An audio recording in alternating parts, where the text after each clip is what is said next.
আমাদের চ্যানেলে নতুন নতুন পর্ব গল্প পড়তে ও দেখতে চ্যানেলটি সাবস্ক্রাইব করে রাখুন। ক্লাস শেষে ভার্সিটির ক্যাম্পাসে বসে বন্ধুদের সাথে আড্ডা দিচ্ছিলাম। এমন সময় চোখ গেল একটা কালো বোরকা ও মিষ্টি কালারের হিজাব পরিহিতা একটি মেয়ের দিকে। যদিও আমি কোনো মেয়ের দিকে তাকিয়ে থাকতে অভ্যস্ত নই, তবুও কেন যেন মেয়েটির দিকে এক দৃষ্টিতে তাকিয়ে আছি। মেয়েটি ও তার বান্ধবীদের সাথে কথা বলছে ও হাসছে। ওর সেই হাসি মাখা মুখের দিকে আমি এক দৃষ্টিতে তাকিয়ে আছি এতক্ষণ। ওর হাসিতে যেন হারিয়ে যেতে ইচ্ছে করছে। একটা মেয়ে এত সুন্দর করে কীভাবে হাসতে পারে তা আমি জানি না। আপনারা ভাবছেন ও তো হিজাব পরিহিতা, তবে কিভাবে আমি তার মুখ দেখলাম? আসলে সে হিজাব পরেছে ঠিক, তবে মুখ ঢাকা নেই। ওর দিকে আরও কতক্ষণ যে তাকিয়েছিলাম তা আমি জানি না। হঠাৎ আমার হুঁশ ফিরল বন্ধু হাবিবের ডাকে। কিরে, কোথায় হারিয়ে গেছিলি? কতক্ষণ ধরে ডাকছি, তোর কোনো খবর নেই। কি হয়েছে বল? তুই তো কখনো এমন করিস না।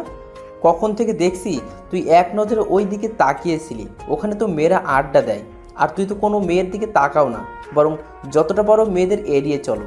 তুমি তো কখনো প্রেম ভালোবাসা করবে না বলেছো আমাদের, তাহলে আজ কি হলো? না কারো প্রেমে পড়ে গেলে? প্রেমে পড়লে বলো, এমনিতেই অনেক মেয়ে তোমাকে পছন্দ করে, আমরাও একটু হেল্প করব তোমাকে। না রে, তেমন কিছু না, কিন্তু হঠাৎ একটা মেয়ের দিকে চোখ আটকে গেছিল। তার হাসিটা দেখে মনে হচ্ছিল ওই হাসিতে হারিয়ে যাই। এমনটা আমার সাথে প্রথমবার হলো। জানিস, কাউকে এত নিখুঁতভাবে খেয়াল করলাম। মেয়েটা হাসলে ওর গালে একটা ছোট্ট টোল পড়ে, যেটা ওর সুন্দরকে আরও বাড়িয়ে তোলে। মনে চায় সারা জীবন ওই সুন্দর মুখখানা দেখতে থাকি। জানি না এটা প্রেম ভালোবাসা কিনা, কারণ এর আগে তো আমি আর প্রেম ভালোবাসা করি নাই, তোরা জানিস। আর এই সম্পর্কে আমার কোনো এক্সপেরিয়েন্স নাই। কথাগুলো এতক্ষণও সেই অচেনা মেয়ের দিকে তাকিয়ে বললাম। বুঝতে পারছি আমাদের বন্ধু অবশেষে প্রেমে পড়ছে। তা বন্ধু, ওই মেয়েগুলোর মধ্যে কোনটাকে তুমি মন দিয়ে দিলে আমরাও একটু দেখি তাকে দেখতে কেমন। আমি ওদেরকে সেই মেয়ের দিকে ইশারা করে দেখিয়ে দিলাম।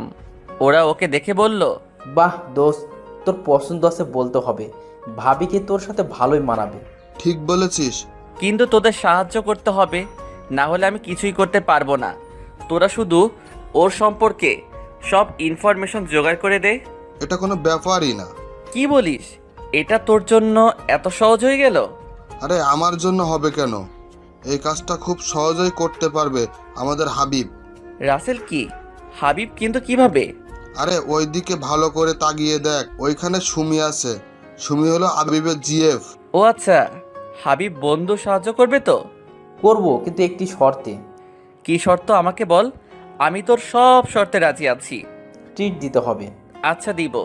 কালকের ভিতরে সব ইনফরমেশন পেয়ে যাবি। ওকে। তারপর ওদের ট্রিট দিয়ে বাসায় যাচ্ছি।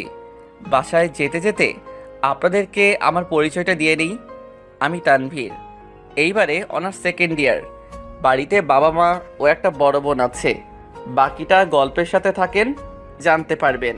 বাড়িতে গিয়ে আগে ফ্রেশ হয়ে নিলাম, তারপর বাবা মায়ের সাথে খাবার খেয়ে গল্প করে রুমে চলে আসলাম। আপনারা ভাবছেন আমার বড় বোন আছে, তাহলে তার কথা বললাম না কেন? আসলে তার পড়াশোনা কমপ্লিট হতেই বিয়ে হয়ে গেছে, আর তারা রিলেশন করেই বিয়ে করেছে। রুমে আইসা শুয়ে আছি, আর শুধু মেয়েটিকে নিয়েই ভাবছি। ওকে নিয়ে ভাবতে না চাইলেও ওর মায়াবী হাসিটা যেন এতক্ষণ ও আমার চোখের সামনে ভাসে, যেন ওর মায়াবী হাসিটা দেখে পার করে দিব অনন্তকাল। ওকে নিয়ে ভাবতে ভাবতে আমার আজকের দিনটা চলে গেল। রাতে মা বাবার সাথে খাবার খেয়ে নিলাম, তারপর রুমে আইসা ঘুমিয়ে গেলাম। সকাল সকাল ঘুম থেকে উঠে রেডি হয়ে চলে আসলাম ভার্সিটিতে। এতক্ষণ ও ভার্সিটিতে কেউ আসেনি বলেই চলে মাত্র দু একজন আসছে। আমার হারামি বন্ধুগুলো এতক্ষণও কেউ আসেনি, তাই একটু ক্যাম্পাসে হাঁটাচলা করছি। এমন সময় চোখ গেল আমাদের ক্যাম্পাসের ভিতরে একটা বট গাছ আছে, সেটার নিচে বসা একটা মেয়ের দিকে। মেয়েটি আর অন্য কেউ না, কালকের সেই মেয়েটি দেখলাম মেয়েটি একা বসে বই পড়ছে। সম্ভবত ওরও বান্ধবীরা এতক্ষণও আসেনি, তাই হয়তো টাইম পাস করার জন্য বই পড়ছে। তাই আমি ওর পাশে গিয়ে বসলাম। তারপর বললাম, আসসালামু আলাইকুম, আপনি কি এই ভার্সিটিতে নতুন? ওয়ালাইকুম আসসালাম। কেন বলুন তো? না মানে এই ভার্সিটিতে এর আগে দেখিনি তো, তাই। ও আচ্ছা, ইফ ইউ ডোন্ট মাইন্ড, আপনার নামটা কি জানতে পারি? তিথি রহমান। আপনার? তানভীর আহমেদ। নাইস নাম। আপনারও। আচ্ছা, আপনি কোন ক্লাসে পড়েন? Honours second. আপনি? আপনার এক ক্লাস নিচে, নতুন ভর্তি, বুঝতেই পারছেন। ও, আমরা কি ফ্রেন্ড হতে পারি? কিন্তু আপনি তো আমার বড়। আরে তাতে কি, কোনো সমস্যা নেই, আজকে থেকে আমরা ফ্রেন্ড। ওকে ওকে, তাহলে ফ্রেন্ড। ফ্রেন্ড। আমার মাঝে এক অজানা অনুভূতি কাজ করছে। কিছুক্ষণ পর হাত ছেড়ে দিয়ে আমরা দুজন গল্প করছি, আর ওর সম্পর্কে বলছে আমাকে। ওর কথা শুনে মনে হলো ওর মনের মাঝে অনেক চাপা কষ্ট রয়েছে। আসলে প্রতিটা মানুষের ভিতরেই কিছু না কিছু চাপা কষ্ট রয়েছে, যেগুলো এতক্ষণ বলতে চাই না। গল্পের সাথে থাকলে এমনিতেই জানতে পারবেন।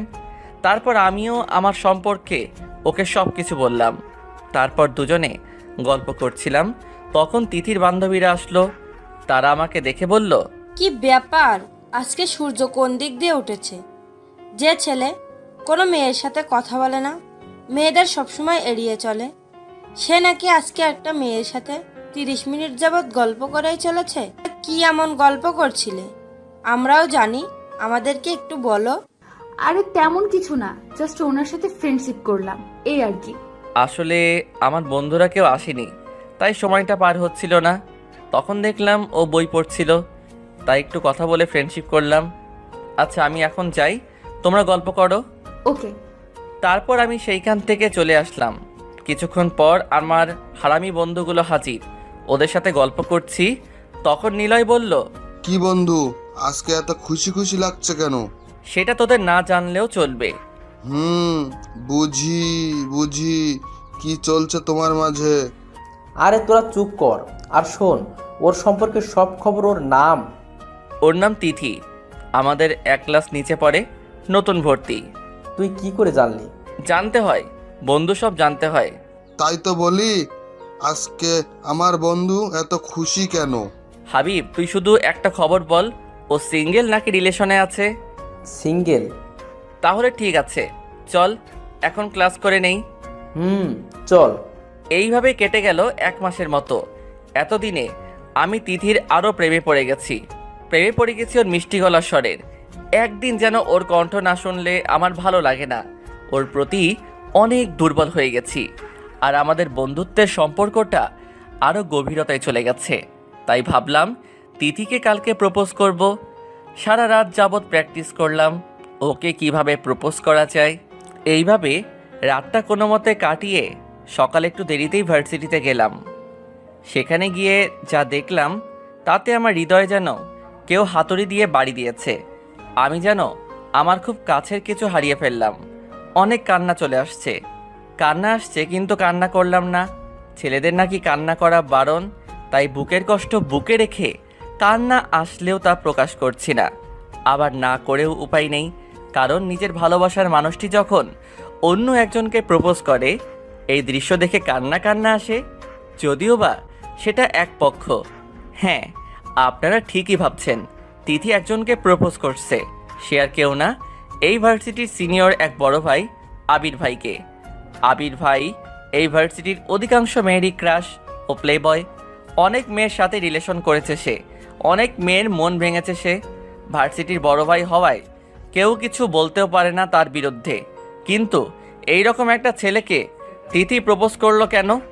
তিথি কি জানে না যে আবির ভাই একটা প্লে বয়? তারপরও কেন তাকে প্রপোজ করলো? অবশ্য করবেই না কেন? আবির ভাই দেখতে শুনতে স্মার্ট একটা ছেলে, যে কোনো মেয়েই তাকে লাইক করবে, তাই হয়তো তিথিও ওকে পছন্দ করে। আমি সেখান থেকে চলে আসব, তখন দেখলাম সোনিয়া আপু আছে। যদিও আবির ভাইয়ের অনেক গপ ছিল, কিন্তু সবচেয়ে বেশি সময় ধরে আবির ভাই সোনিয়া আপুর সাথে রিলেশনে আছে। তাই একটু সেখানে দাঁড়িয়ে দাঁড়িয়ে কি হবে, সবার মতো সেইটা দেখছি। মানে আবির ভাই এখনও তিথির প্রপোজ অ্যাকসেপ্ট করে নাই। আমরা সবাই উৎসাহক দৃষ্টিতে তাকিয়ে আছি কি হবে ওইটা ভেবে। কিন্তু এরপর যা হলো তা দেখে আমি খুশি হব নাকি কান্না করব ভেবে পাচ্ছি না। কারণ আবির ভাই তিথিকে অ্যাকসেপ্ট করেনি, বরং অপমান করে তাড়িয়ে দিয়েছে। আর তিথি কান্না করতে করতে কোথাও চলে যাচ্ছে, আমিও ওর পিছে পিছে ছুটে চললাম।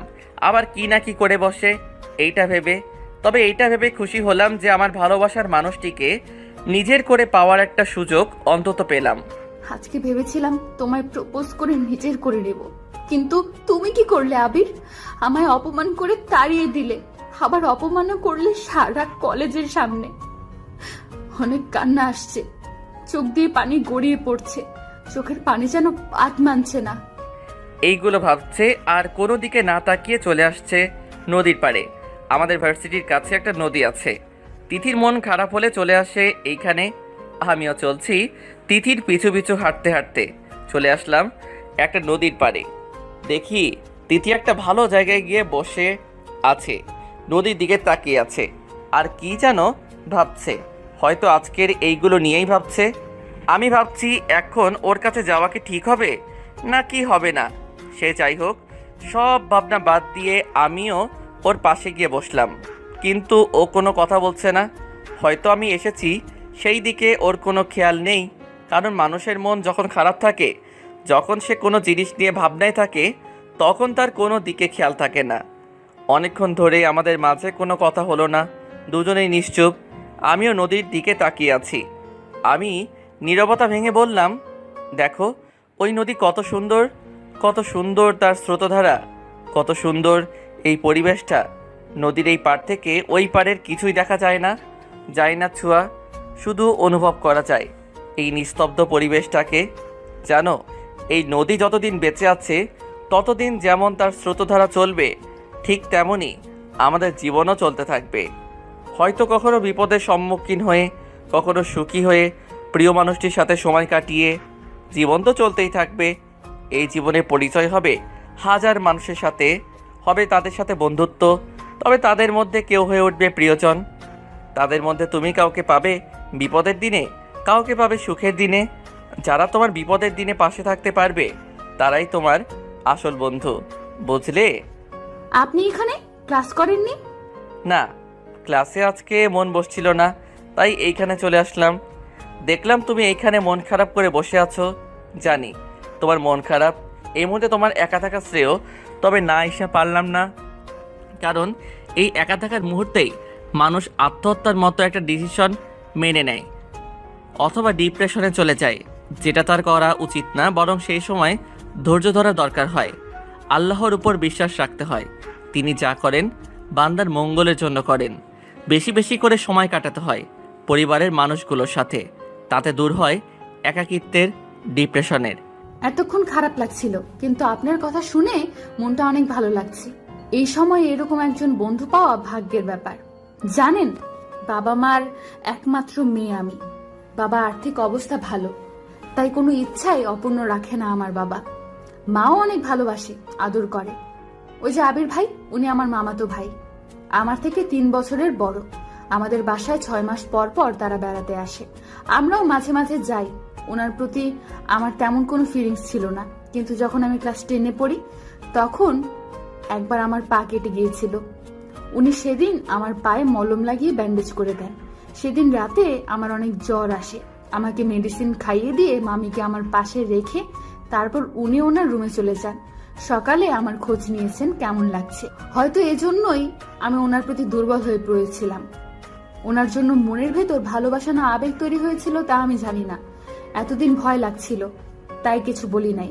কিন্তু আজকে সাহস করে ওনাকে প্রপোজ করেছিলাম, কিন্তু উনি আমাকে আরো অপমান করলেন, যার জন্য ওনাকে আমি কখনো ক্ষমা করতে পারবো না। আমি হয়তো ওনার জন্য যোগ্য ছিলাম না, কারণ আমি বোরকা পরি।